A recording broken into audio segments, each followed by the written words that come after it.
Welcome to week 3, everyone. I want to start off by thanking you for a great conversation this past week. Of course, we still have a couple of video discussion groups coming at the time that I'm recording this video on Monday. But we're, I think, into a good conversation as a class as we're getting deeper into the Gospels.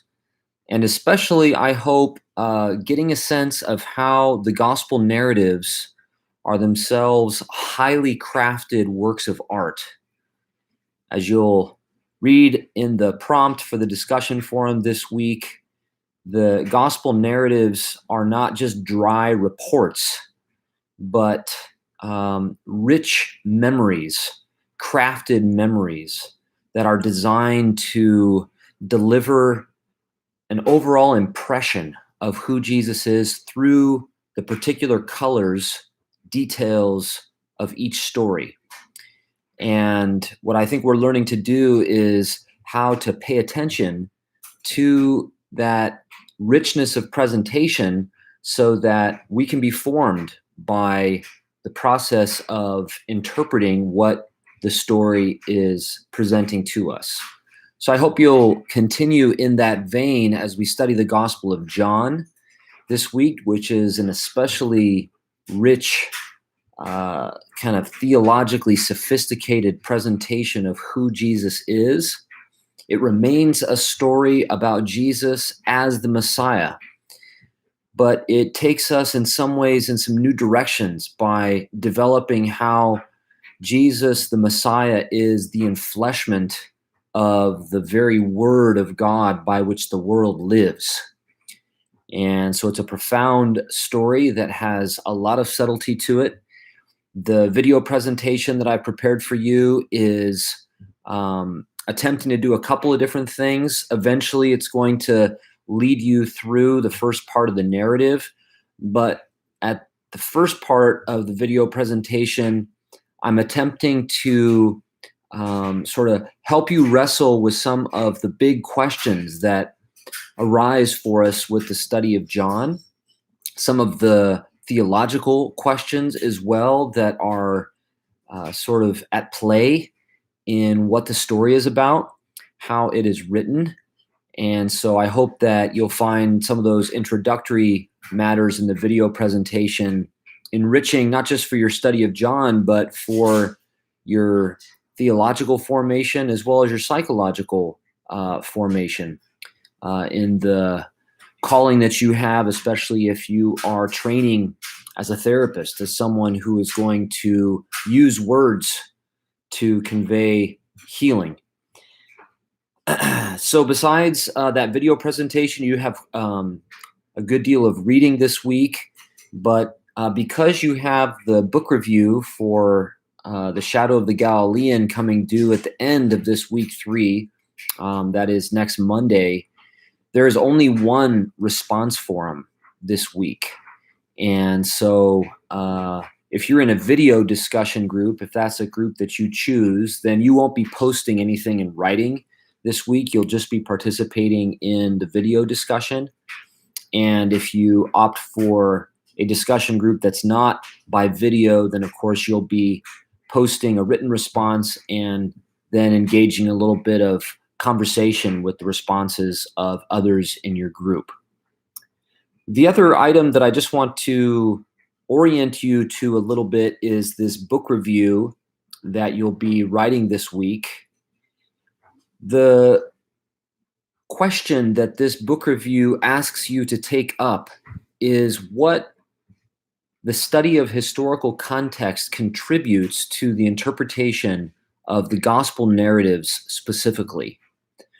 And that is a question that requires you to think carefully. There aren't any obvious answers to that question. It's not enough to say studying historical context is really important and clarifies everything, because it turns out that the historical context itself is very complex, and how we're involved in making sense of the historical context also affects how it informs our interpretation of the gospel stories.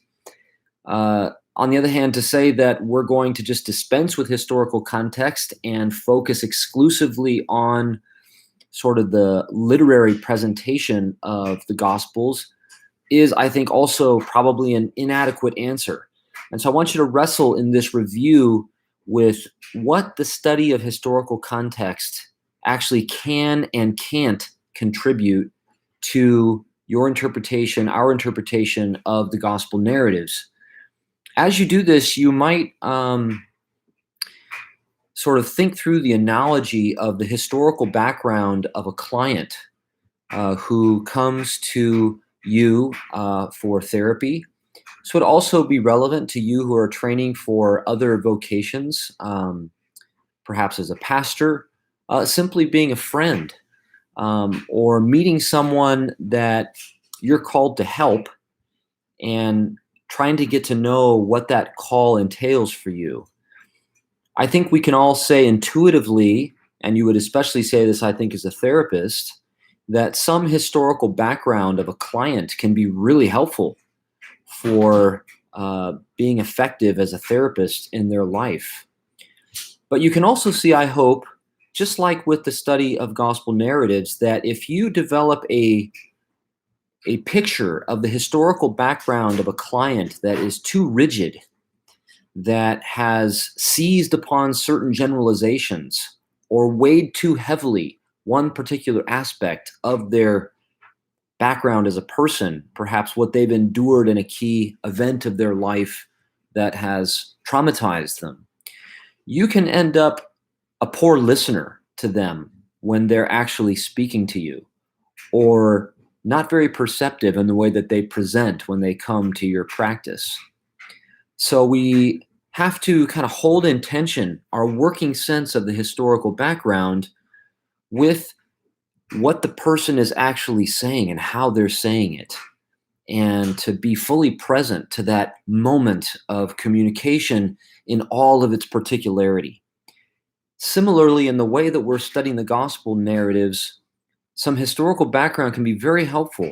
But if we obsess about some generalization that we draw from that study, to the point that it keeps us from actually following carefully how the words run on the page, just in English, then that would be a poor use of historical background in the process of interpretation. So be sure that you're thinking through this kind of question as you're writing your review and giving it some attention. There is an assignment guide, and I can't emphasize enough how important it is to read the assignment guide that I have made as you're putting together your review and thinking through how you want to organize your paper, what you want to say in it. So make sure to pay attention closely to that assignment guide, and I look forward to seeing what you come up with and to our conversations this week. Have a greek week 3.